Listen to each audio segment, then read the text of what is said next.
ማህደረ ዜና በሺዎች የሚቆጠሩ ኢራናውያን ለመንግስታቸው ድጋፋቸውን ለማሳየት ዛሬ አደባባይ መውጣታቸውን ለኢራን አብዮታዊ ዘብ ቅርበት ያለው ታስሚን የዜና አገልግሎት ዘግቧል። ሰልፈኞቹ የኢራን ጠላት የሚባሉትን ከፍ ባለ ድምፅ ያወግዛሉ፣ መንፈሳዊ መሪያቸውን ያወድሳሉ። ከሰልፈኞቹ መካከል የሀገሪቱ ፕሬዝደንት ይገኙበታል።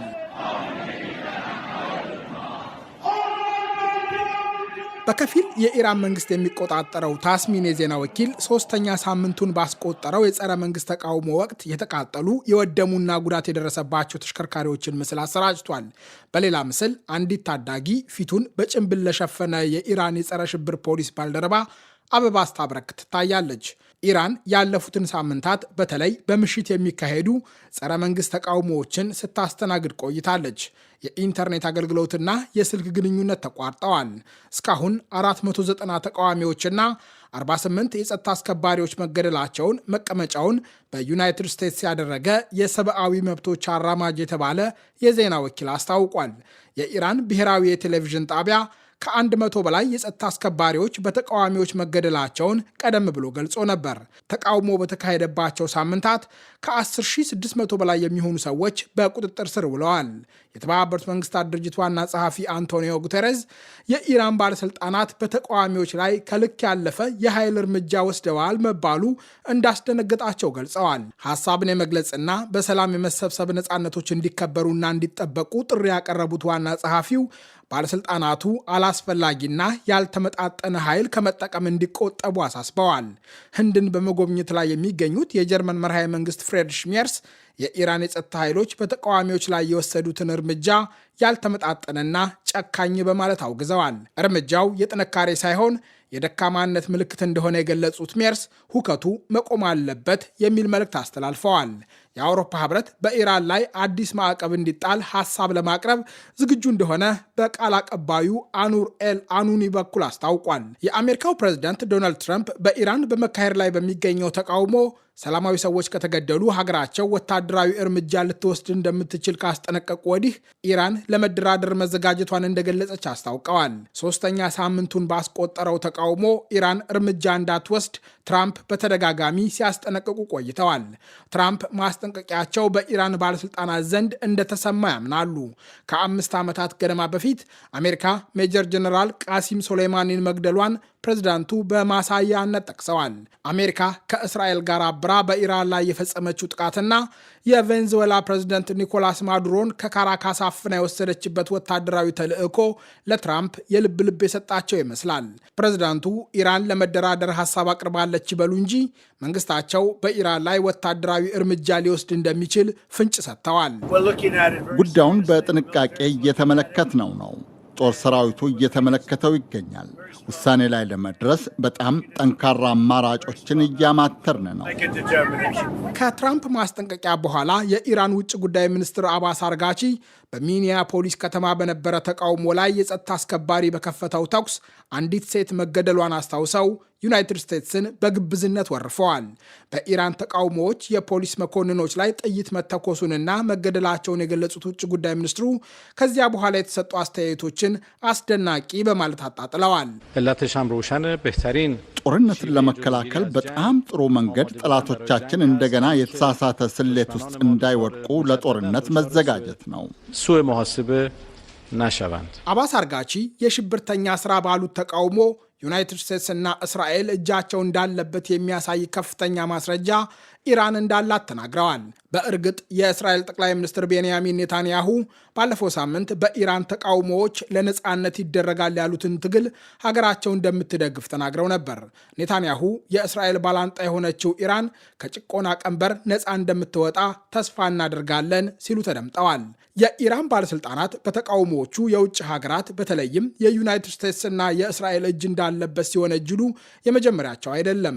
ፕሬዚደንት ማሱድ ፔዥሽኪያን ሁለቱ ሀገሮች በኢራናውያን ልብ ውስጥ ቁጣ ፈጥረዋል ሲሉ ባለፈው ሳምንት ወንጅለው ነበር።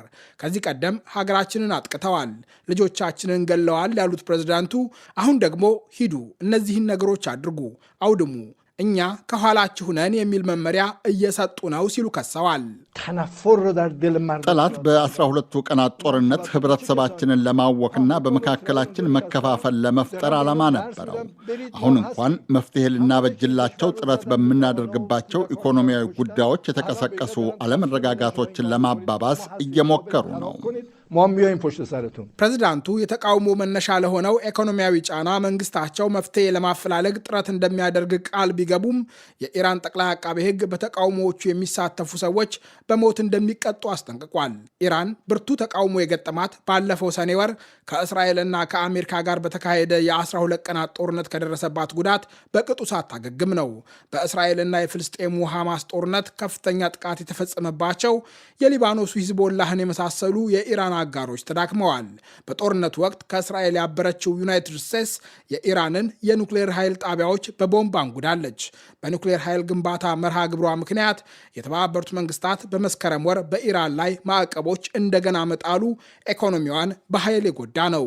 የኢራን መገበያ ገንዘብ በማዕቀቦቹ ምክንያት በከፍተኛ ሁኔታ ተዳክሞ $1 የምንዛሪ ተመን ወደ 1.4 ሚሊዮን ሪያል ደርሷል። የሪያል ምንዛሪ ተመን ሲያሽቆለቁል በሀገሪቱ ኢኮኖሚ ላይ ከባድ ቀውስ አስከትሏል።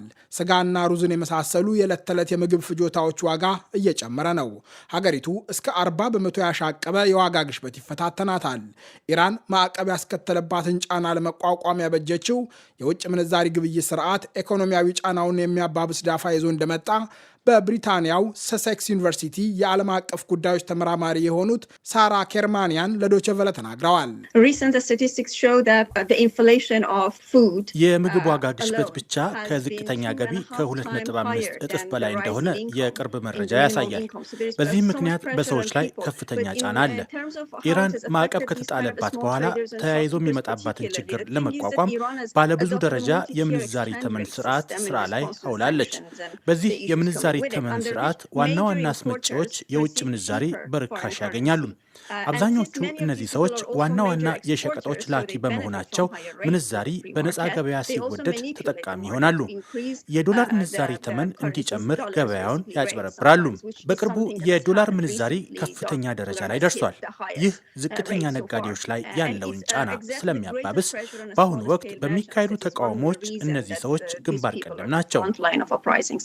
በቅርቡ የኢራን ማዕከላዊ ባንክ ከመድኃኒትና ስንዴ ግብይት ውጪ በዶላርና በሪያል መካከል ሲደረግ የነበረውን የምንዛሪ ድጎማ ለማቆም በመወሰኑ የምግብ ዋጋ ሊያሻቅብ ይችላል ተብሎ ይጠበቃል።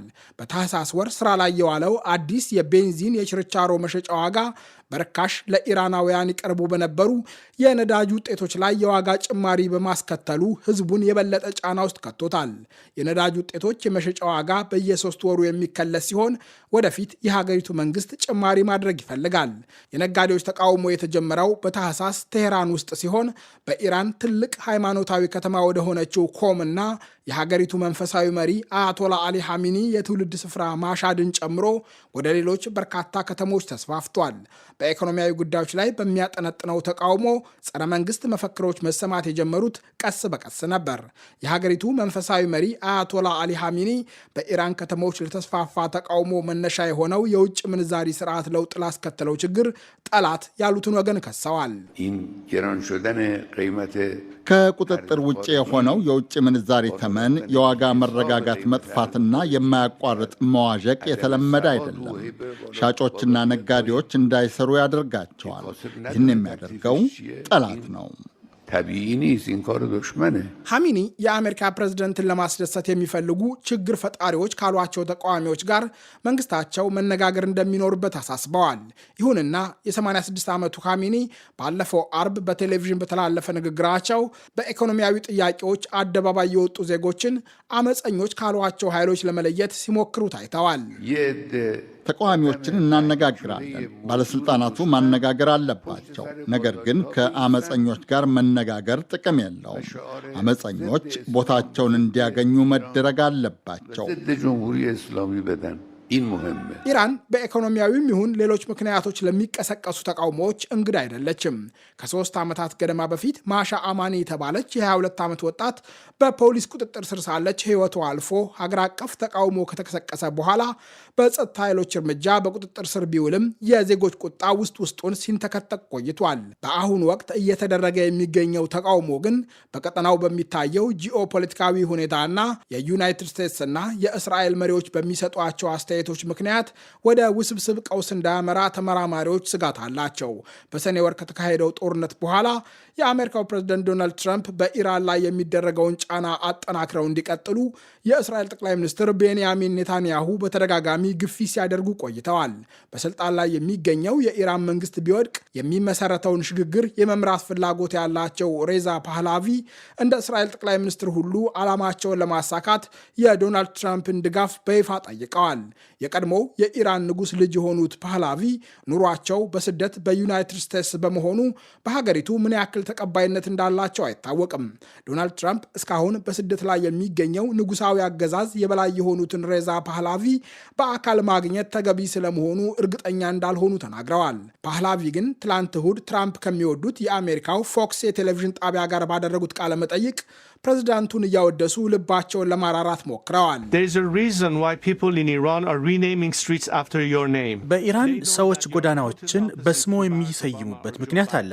እርስዎ ከባራክ ኦባማና ከጆ ባይደን የተለዩ እንደሆኑ ያውቃሉ። እርስዎ እንደ ከዚህ ቀደሙ ቸል እንደማይሏቸው ያውቃሉ።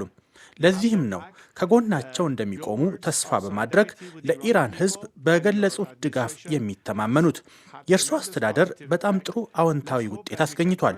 እኛና እርስዎ ኢራንን እንደገና ታላቅ ለማድረግ እንድንችል ይህን ውርስ ኢራንን ነፃ በማውጣት ቋሚ እናድርገው። እዚህ ላይ በመተባበር ለሀገሮቻችንና ለሕዝቦቻችን የተሻለ መጻኢ ጊዜና ብጅ